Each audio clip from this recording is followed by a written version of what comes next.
Alright, what's up, guys? So, Yusuke had a hot take thread, and I thought some of the takes were good. I don't remember some of them. I don't remember if there were any really bad ones, but we'll see. And so yeah, that's easy content, so here we go. 25 hot Dokkan takes incoming. Starting off with a bang, the community's opinions are way too riddled with blind sheeps. No offense to Truth, not his fault, but holy hell, bro, I'm tired of the randoms being a-holes because I don't fall in line with Papa Truth. That's kind of real. I kind of agree with that, and once again, it's not Truth's fault. That's just how any community works, but, but yeah, I definitely agree with that. 381 likes on it. Pretty good for him. Pretty good. Okay. Hit is the most overrated unit currently, IMO. He is very strong, but he isn't much better than Kid Goku. But he isn't better than Kid Goku, and he's just kind of good in BHFF. I don't like his team much in that event whatsoever. So, I don't think I'm gonna go as far as to say that he's the most overrated unit, but I do agree that Kid Goku's better. I have them on the same tier, so like either way I get it, but I think Kid Goku's better because like I think Kid is definitely better in Red Zone. I would say Hit's probably better in BHFF, but also like standard dodge character shenanigans kind of apply. Most team protectors are mid in the red zones currently due to the structure of events. Goku versus Jiren, most units stacked enough, or the units are already able to live everything consistently without them. Not irrelevant, but not as valuable as people think they are. I'm kind of 50-50 on this one. Like, Ushers and the team protector mechanics have gone down in value, although I still think they're really good for, say, the locking stages, because they're still good for getting you out of those tricky situations. So, but even there, it can kind of be, okay, well now we still have 8 turns we have to live through, so like, I can kind of see the argument, but they're still really good when like some toxic mechanics come into the fold.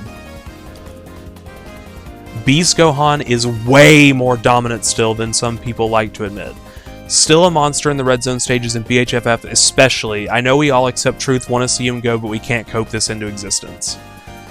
I mean, Beast Gohan's really good. I'd say he's like easily top 10, but like I think there are some ways to argue him under some units. Like, I don't know if I still think this, but like for a while I argued like Fizz SSJ2 Gohan over Beast, just because I like him better in both BHFF and Red Zone. And like you could argue they're like relative in BHFF, just Gohan's the offensive demon and Beast is the defensive demon, but everyone likes defense more, so I guess he's better, but I'd say Gohan's quite a bit better in Red Zone. SSJ2 Gohan, of course. So, like that, I think he's kind of around that level, that he's not SSJ4 or Kid Goku or Hit, but he's kind of the next stage under that, is what I'm thinking. Oh boy, this is probably the one that made me most interested in the thread. Due to recent events, I must speak out. Fizz Ultimate Gohan didn't deserve the hate he got on release or in general, especially because of his kit. I understand why people were frustrated, but the unit was by no means done dirty kit or animation-wise. I 100,000,000% agree. See, this is a very controversial take of mine. I never really minded the fact that he didn't go Beast. Like, I didn't even really care. Beast isn't even that hype of a form to me. It's just kind of... They wanted a new thing to sell toys for, so it's not even that big of a deal to me. Like, I don't have that much attachment specifically to Beast. I frankly have more attachment to Ultimate Gohan, so I might honestly like the card better because of that. I know that is a flaming hot take, but I guess it's just because I'm an unk, whatever. But kit-wise, it's also been a huge argument ever since this guy's release. On his best team, the superhero team, his key is pretty good in my opinion. Like, I don't fail to get his shit much. Like, I literally last night I did 10 runs against Metal Cooler Core.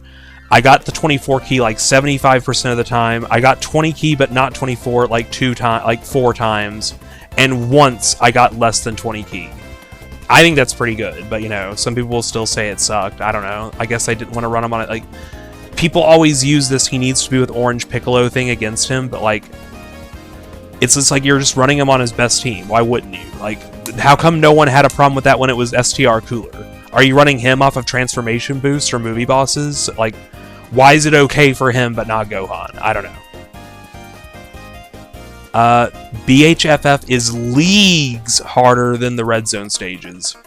The first phases of Red Zones are legit easier than the BHFF ones, and you can stun them.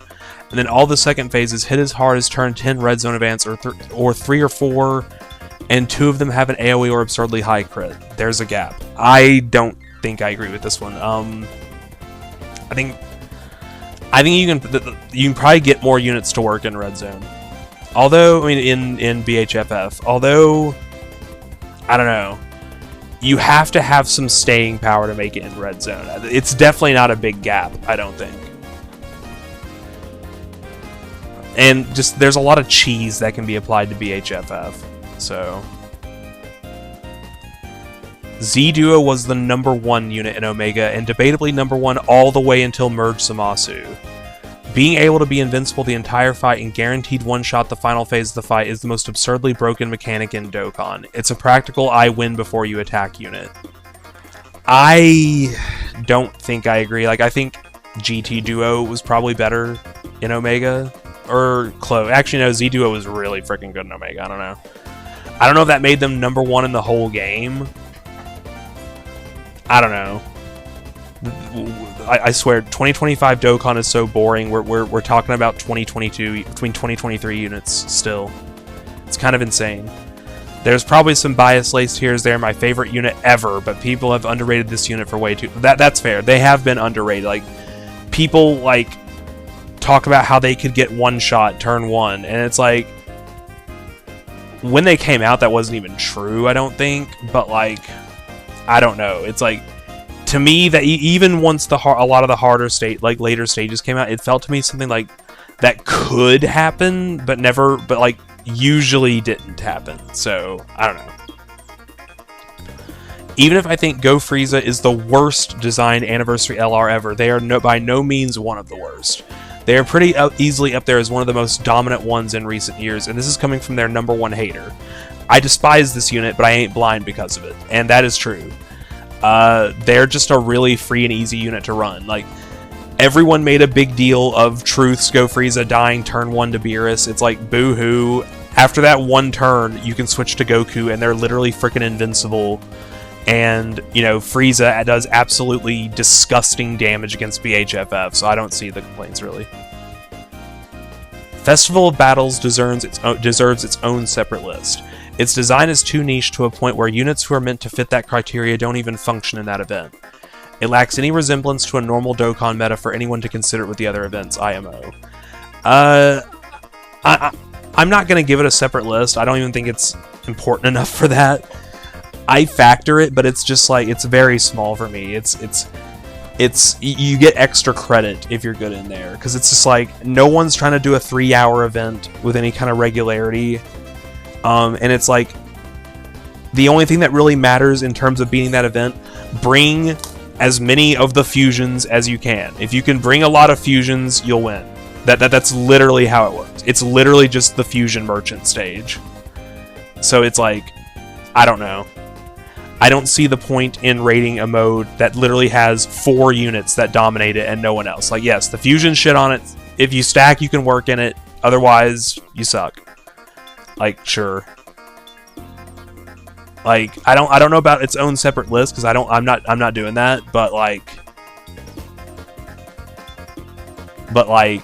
it doesn't count for much to me. It's just a little extra thing. How long is this thread? Yeesh. Ugh. Bro's making me work for my paycheck. Certain bad mechanics have uses that I think go under the radar. HP loss on Super has flaws, but in stuff like BHFF on Blue Kaioken's team, it can do you wonders consistency and performance-wise. Something I believe more people should consider when rating units is cohesiveness.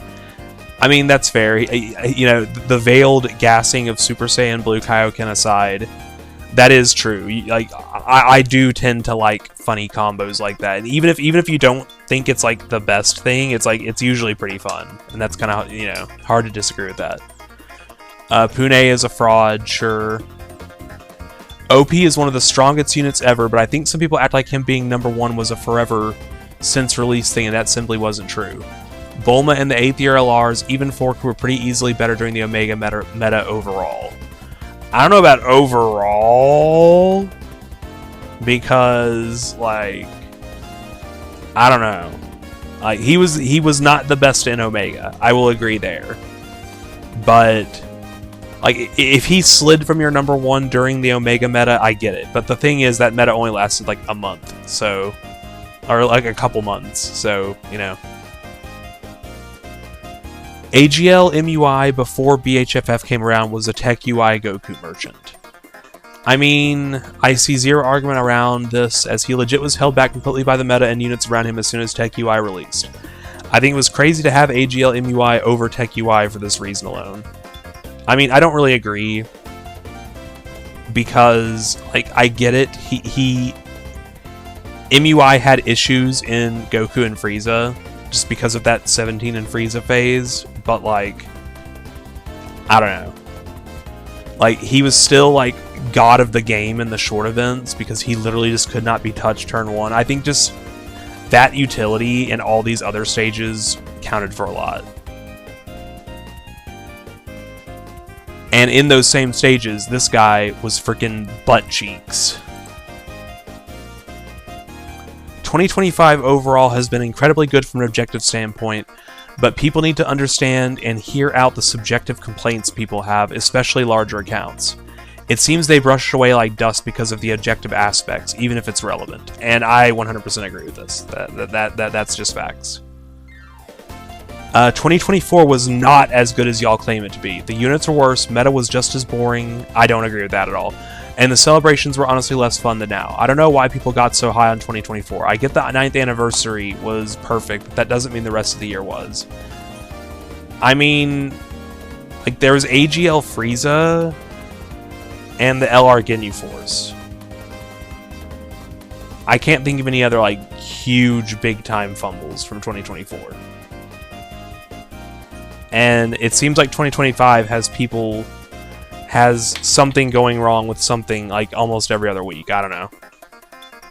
But there's a lot of new cool stuff, too, which you do got to give it flowers for. So, like, you know, you won't, like, even though I'm kind of part of the 2025 haters, like, it's doing a lot of things amazingly, especially, like, the generosity aspect. Units designed purely around specific things aren't well designed, or at least the demographic of their design isn't good. I think designing units around specific values rather than overall dominance is poor decision making by devs, like SSJ3 Daima Vegeta or Tech Ulton. I mean, I guess I do kind of like specialists sometimes, but it's like Vegeta isn't even a specialist. It's like his thing is he's a slot 1. He fucking sucks as a slot 1. So it's like, I'm fine if you specialize units, but make them freaking good at it if you're gonna do that, right? STR Cell... Okay. Relax.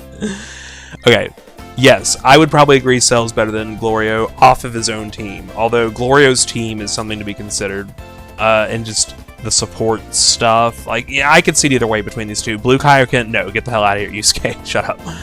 Glorio is good, but his value as a support diminishes as his defense just isn't high enough to keep up with the current later Red Zone supers, and to be honest, he just sort of gets carried by his teams.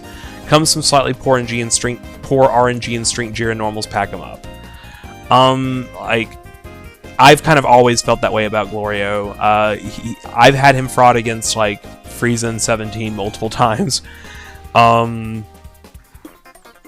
STR Cell, I can definitely see it either way. Blue Kaioken, get the hell out of here, brah. You're trying to gas it up. Come on, brah. If a unit's main value is gated entirely on other units to get a certain point, I don't think they should be valued as people will ever truly like to admit.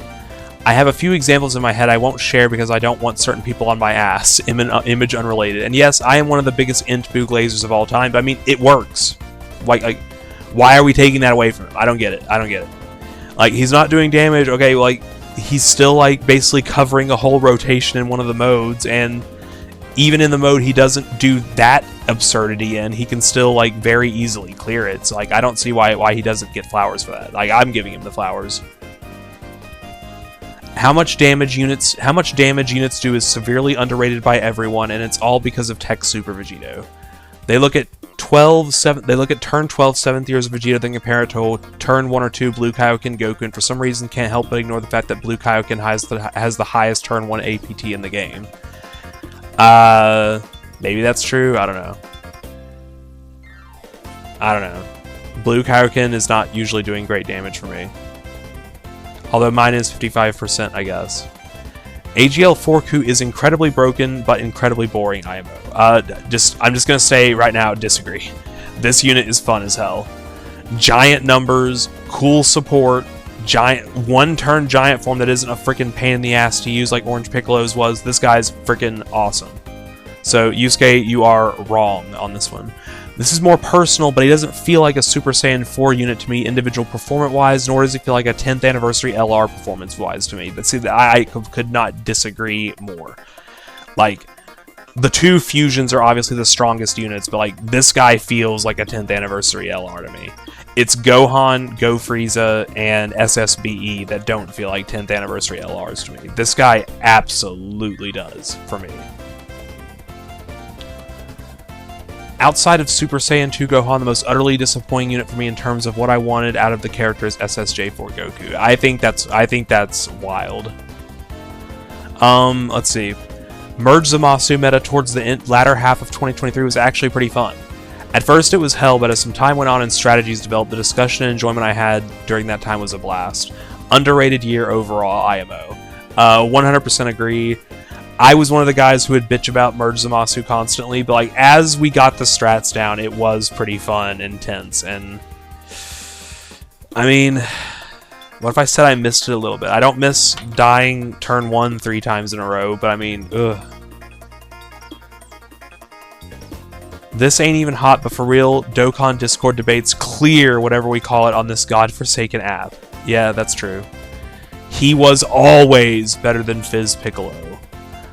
Here's the thing. I think that's probably true. At first, I was batting for Fizz Piccolo, but like, Gino kind of gave me a really good argument for Fizz Piccolo. I mean, for Kaioken. We did like a little mini gauntlet against each other, and like, I died with Piccolo before he died with Super Saiyan Blue Kaioken, and that's kind of how I met Gino. Funny enough. Because of both of these units are very underrated. They each have very niche but potentially valuable uses in VHFF, stun, debuff, standby, and in the red zone stages both are still relatively dominant for the meta for the place they're in. I absolutely agree with SSJ Trio. They are ballers in red zone. They can tank that AGL Jiren's super attack in base, double digits, easy. Family Kamehameha is still a little bit iffy on, but their damage is still insane. So, like, yeah. Both of these guys are still quite good in red zone. I'm less high on them in BHFF. Alright, God Goku has always been worse than 23rd World Tournament Goku. I will live on this. Bum versus King. Absolute facts. You get a retweet for that. End of thread. Want to start this off by saying no. None of this is bait. I just like sharing my opinions. I appreciate and love all of you. Blah, blah, blah. I can be an... yeah, good. Overall, pretty decent thread. There was some stuff I disagreed with. You know, we're never going to see eye to eye on this guy because Yusuke is Alan's son and Alan hates Inbu. But yeah, that's the thread. Overall, I'd give it like a B+. Maybe an A. B+ to an A. Pretty good thread. So there you go. I will catch you guys next time.